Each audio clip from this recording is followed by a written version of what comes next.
Bonjour chers élèves, la séquence d'aujourd'hui porte sur la notion de base orthonormée du plan. Vous le savez, la séquence précédente, nous avons parlé sur la notion de combinaison linéaire, base et repère du plan. Aujourd'hui, on va voir les bases orthonormées du plan. Eh bien, l'objectif même de cette séquence est de définir des vecteurs orthogonaux et une base orthonormée. Chers élèves, très rapidement, nous allons voir ce que c'est les vecteurs, n'est-ce pas, orthogonaux. Comment est-ce que vous pouvez démontrer que deux vecteurs sont, n'est-ce pas, orthogonaux. Les vecteurs orthogonaux. Alors, deux vecteurs sont orthogonaux si leurs directions sont perpendiculaires ou si l'un au moins est nul. Je reprends encore la définition, chers élèves. Deux vecteurs sont orthogonaux si leurs directions sont perpendiculaires ou si l'un au moins est nul. Ça veut dire que le vecteur U et le vecteur V sont orthogonaux.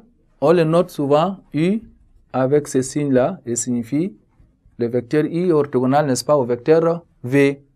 Maintenant, si nous passons à la propriété, on va prendre deux vecteurs U et V.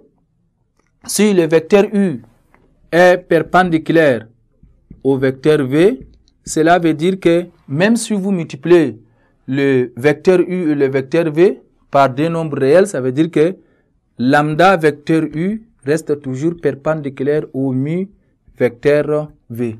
Donc cette propriété, il faut bien la retenir. On dit que le vecteur U perpendiculaire au vecteur V, si et seulement si lambda vecteur U est perpendiculaire aussi mu vecteur V. Maintenant, la définition d'une base orthonormée du plan.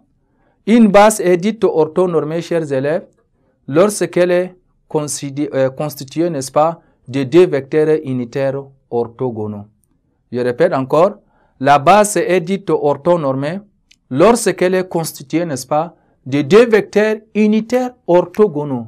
La base IJ, on peut écrire comme ça, la base IJ est orthonormée si et seulement si le vecteur U est perpendiculaire au vecteur V, orthogonal, et aussi la norme des vecteurs U est égale à la norme des vecteurs J, qui est égale à combien?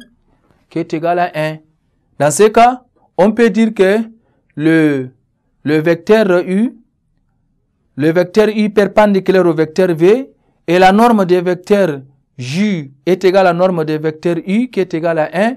On dit que la base, n'est-ce pas, IJ est orthonormée lorsque ce vecteur, la norme des vecteurs I égale à la norme des vecteurs J égale à 1 et le vecteur I est perpendiculaire au vecteur V. Donc à chaque fois, lorsque vous voulez démontrer que deux vecteurs sont orthogonaux, il suffit tout simplement d'utiliser, n'est-ce pas, cette relation-là. Et n'oubliez pas toujours la propriété qui nous dit, si on prend deux vecteurs U et V, alors le vecteur U perpendiculaire au vecteur V, même si vous multipliez les deux vecteurs par deux nombres réels différents, c'est-à-dire mu vecteur V et le lambda vecteur U reste toujours perpendiculaire au mi vecteur V. Et la définition, je répète, pour les vecteurs orthogonaux, chers élèves, je disais tout à l'heure que deux vecteurs sont orthogonaux si leurs directions sont perpendiculaires ou si l'un au moins est nul.